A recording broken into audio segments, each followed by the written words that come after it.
All right, call the meeting to order. First item on the agenda is the Pledge of Allegiance. Pledge of Allegiance. To the flag of the United States of America and to the republic for which it stands, one nation under God, indivisible, with liberty and justice for all. All right.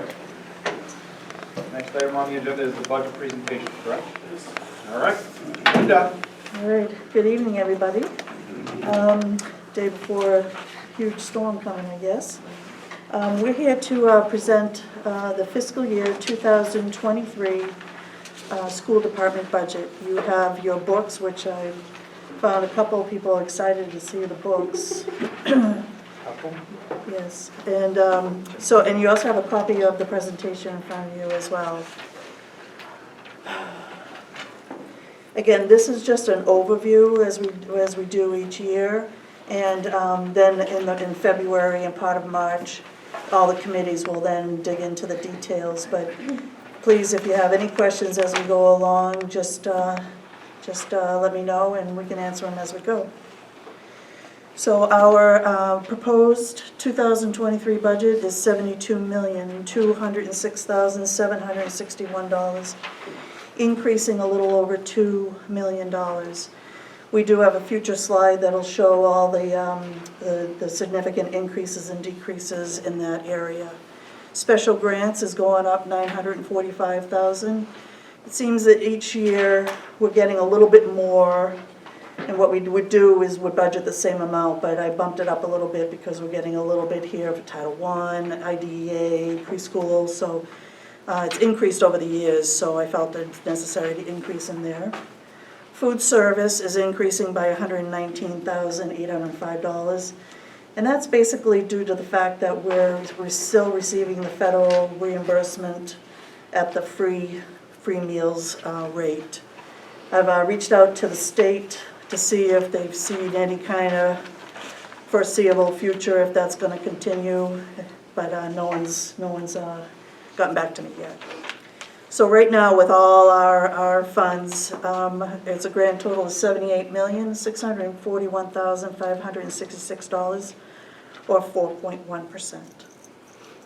And again, the special grants and food service are separate funds, so those are not factored into the tax rate. So our revenues, local revenues are going down $770,000. Now there's two areas that contribute to this. $844,000, if you recall, was used this year out of our capital reserve fund. And that actually, at that time, made our account basically zero. But then we received that additional adequacy aid of almost $1.3 million. That should be going back into the capital reserve fund very shortly. I've been in discussions with the city as to when they're going to have that happen. But we're not recommending a transfer from the capital reserve within this budget. So we're hoping to leave that $1.3 million in that capital reserve for the future. And the other area that is decreasing is we had a one-time fund balance from the city council of $261,000 to balance our budget last year. And so we don't have that again this year. So that's where the major areas are decreasing there.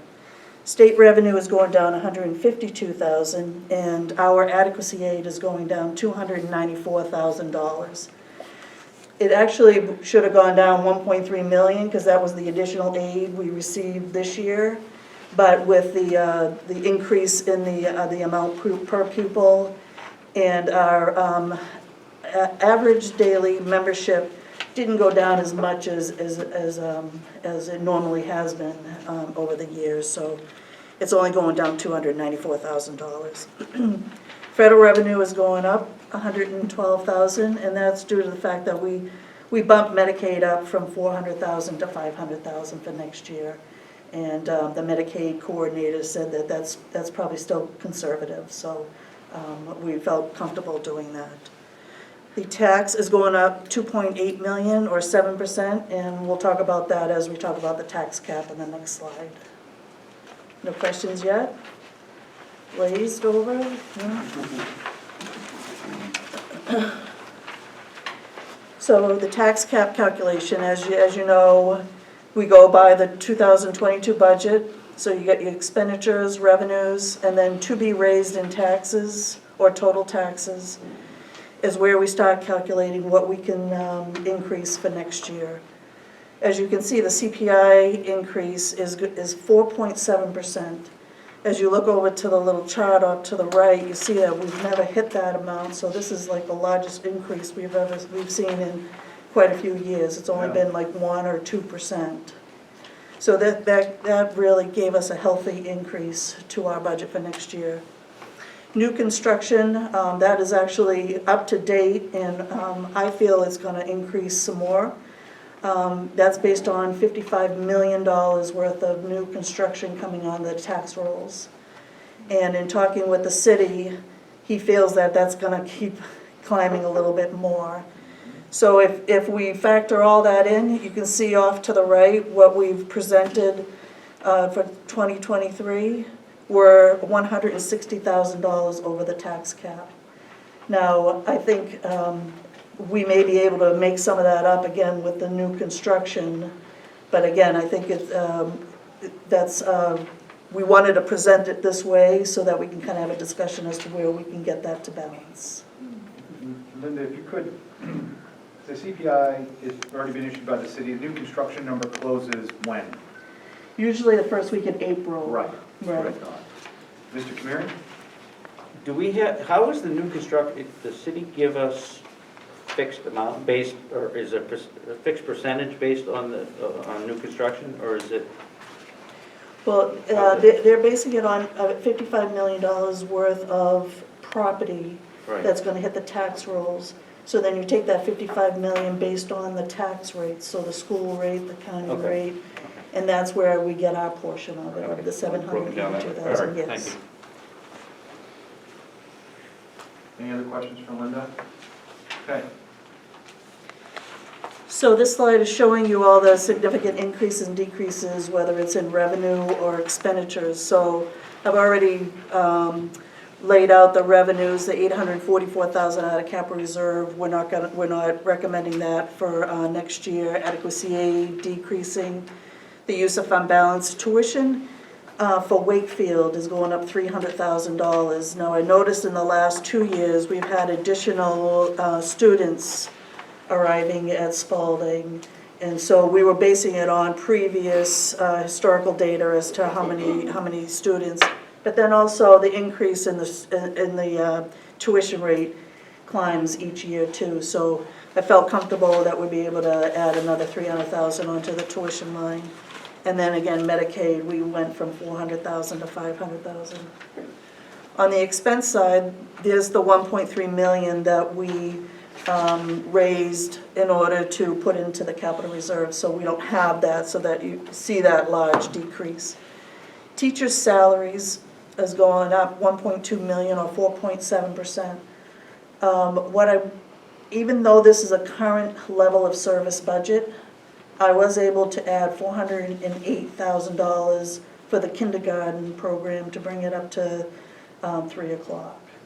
What the other piece that we just don't know about is transportation. How is that going to affect this program? So I'm sure we'll have a lot of discussion during the committee levels as to how we figure that out, and possibly have to increase transportation depending on who's going to utilize the buses. So just to clarify, Linda, the 160 over the cap includes the proposed full-day kindergarten to 3 p.m., which is just in theory right now, right? And so if it came off the books, we'd be well below the tax cap, right? And I can say, working with the transportation company, we should have numbers for special services in probably the next month and a half, definitely before our last presentation. And she's already working on what that would require. Take your question. Oh, sorry, Mr. Pat. We're negotiating several contracts, so that would add to this bottom line? No, what I factored in, usually each time we're going into negotiations and we just don't know what those rates are gonna be. I usually base it on a 3% increase. Okay, And sometimes, it depends on, in the past, we've had like, okay, health insurance would go up, but salaries would go down or vice versa. So it's usually a good show of 3% is a good number. Mr. Cox? we usually budget in, or you factor in a percent increase for health insurance, like a guaranteed maximum price. Yes. What is the guaranteed maximum price this go around? 5.2%. Okay. So this year was 1.1%, and they basically, and they also had a surplus after they did their audit, so then they returned some money to us and to the employees. And they said due to COVID, not a lot of people are going to the doctors or what have you, so I don't know if we'll have that same trend. But we'll know, hopefully before we finish, what our rates are gonna be. So that may be another area that we can decrease as well. Great, thank you so much. You're welcome. Tom, did you have a question? No. Okay, sorry, Amanda, I wasn't sure. So special ed tuition, it's increasing quite a bit, but after talking with Sarah, and she's supposed to be getting me some updated numbers before the next finance committee meeting, but I feel like my related services are gonna go up and tuition's gonna stay, so that 940 may have to shift over to the related services area, but right now, we feel comfortable with that large increase due to the number of kiddos that we have and the increase in the tuition rates. Retirement is increasing due to the increase in salaries. Transfer to CIP, this is the cash CIP line that we have, Mr. Toddy's all different projects. We wanted to bring it back up to the $500,000 mark. It's 309 this year, so the 191,000 brings it back up to the 500,000.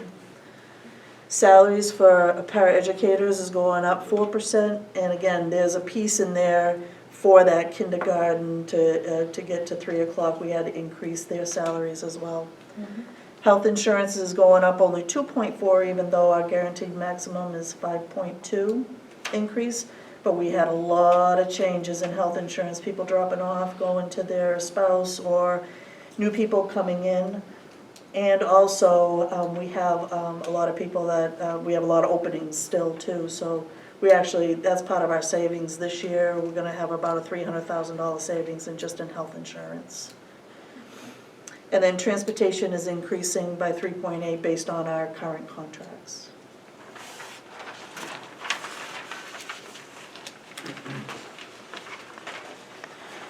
So I wanted to bring, we wanted to bring, One second, sorry. is this it? Harrington? Sorry. Oh, yeah. Before you move on, the transportation, is that just our normal transportation, or does it include special services as well? Yes, it includes it all, so All it's, of it. yeah. Thank you. Our regular transportation is only going up 2.5% because we extended it 2 years. Okay. So that's a very low percentage increase, and then the rest of it is due to the fact of special ed. Thank you. You're welcome. We wanted to bring to your attention House Bill 607. This was a House bill that while building this budget, we said, oh dear, we're gonna be way over the tax cap. So this is when a parent could sign on and get access to local funds as well as state funds if they want to do homeschooling or their child is in a private school. So it was only a couple weeks ago when we found out that it was tabled. Again, it's tabled, it's not dead, so it could come up at any point, but our impact would be about $1.2 million. The other piece of the process, though, the city council or town meeting would have to approve putting together an account for this type of spending. So I would hope that, the school board would recommend not recommending going forward with this House bill. But We should consider that in finance next month and in March, perhaps, so that at least the council has a formal recommendation from the board when and if this should become something back on the table.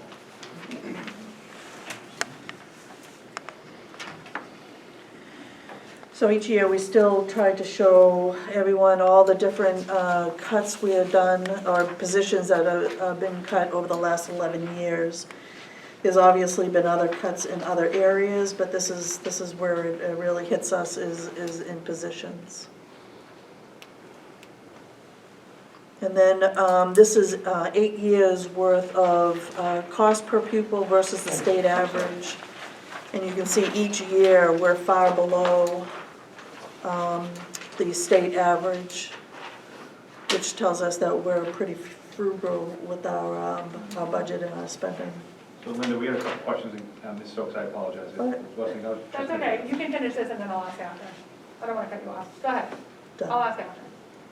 Isn't there any questions? So we're gonna have to make a decision on the full day kindergarten, and it's right now, it ends at 2:30, correct? 2:15, so the 3 o'clock. If we didn't choose that option, my question would be, how many of these positions could we potentially get back? And I don't think you would have the answer tonight, so that would just be my question. Because it'd be 300,000, so it'd be potentially 3 teachers, or, you know what I mean? Like, I guess my thing is, I'd like to see what the way out would be, because cutting 28.4 teachers, you know what I mean, like, I'd kind of be on the fence. So I think it'd be wise to say it would either be this or potentially how many staff. I mean, I'm looking at French, like what was the numbers of the French, you know what I mean? Like, did we need it? Was it cut because nobody really took it? So that kind of things, I guess, would be my question when we're looking at that, potentially actually 300,000. I also think it's amazing that we're not cutting any staff, because I mean, the last couple of years we really haven't had to, but when you put staff on the list to get cut, it's a horrible thing for them and for us, so I think that's really good. And then my next thing was stipends for the athletes. I know it was discussed a couple years ago, we kind of upped them a little bit, like our coaching staff. Yeah, didn't like really- coaches, okay. Can we look at that and see how much potentially we could, because I know we upped them, but not as much as what other areas in our district are making, and I can't really remember. So again, I don't expect you to have that tonight. I think that would be a great topic to bring up in special services when you guys do your budget guide. So that would be special services? Yeah, Okay. so that falls under special services, but that's exactly what we're supposed to be doing. And for those who are new to the budgetary process, the committees will break these down and go through them with a fine-tooth comb on everything we're spending money on. So be cognizant of that, but I think it's a good thing to look at, but definitely defer that to the special Yeah. services budget. And I only mention it now because I'm assuming I don't want Kyle to not understand, you know what I mean? Like, it'd be nice to just have that information for special services. Right. How much did we up it? When? I don't know if it was a couple of years ago, when was the last time? And maybe the comparison back then, I don't expect a new comparison, but like how, you know what I mean? Something, because I think like, we don't want to get to where we were before, and you know what I mean? Like, I think we should gradually look at it and say, can we afford to up them a little bit? So if we could have that for special services. Makes sense. Anything else, Mrs. Stokes? Not that I can think of. Okay. Mr. Kamiri? So just in plain English, this is a continuing service budget with the exception of the full-day kindergarten. That's the only add-on to what we currently have. That's correct. correct, yes. And the add-on is 480? 408,000. 408? Okay. Linda, if I could, any indication where we stand in regards to retirements? Now, we do have a handful. So right now, I have this year's, I budgeted 610,000. We're at 480, with just a few more days left before they need to contact us. So. Okay. And then the last thing I have for you, if I could, our health insurance is at 2.4%, and that's our contract agreement going forward, or we're set there, does that number still have some validity to it? The numbers in the budget is based on our 5.2% increase, but because we've had so many changes of people dropping or coming on, or lower plans, you know, their children aging out, then, you know, they don't have the family plan anymore. We've had quite a few of those this year. So when will we have a concrete number from those? I'm hoping before we finalize the budget, it's usually March, April. Yeah, they're normally late in the spring, we're doing the dance Right. until we hear something, so. Okay, That's what I had. Any other questions for Ms. Bartlett? Any other questions for the superintendent? Ms. Stokes? I just want to say thank you. You know what I mean, like, this is amazing, and every year you kind of pull it through, and we ask you a bunch of weird questions, and, you know what I mean? I just want to say thank you, because you do an amazing job, and I think we should probably let you know that you're doing an amazing job, so thank you. Thanks. Just want to make sure we added that. Thank you for saying that. Any other questions? Seeing none, is there a motion to adjourn? Motion to? Second? Are we going over capital improvement and all that, or is that? That'd be in the budget. In your subcommittees. If you want to do that now, or no? Well, Mr. Toddy's not here, so we always do that in It's committees. in committees and then come back to it. We'll go through the budget again after we get recommendations from the committees about where they want to cut or spend. I did a homework, I know we already. We have Is the, it we have budget? a motion and second table, so we either vote on that or Kill I have to I can rescind ask it my afterwards. Okay. No big deal. Is that cool? Yeah. Okay. So we have a motion on the table. All those in favor? Aye. Any opposed? Motion passed. Your turn.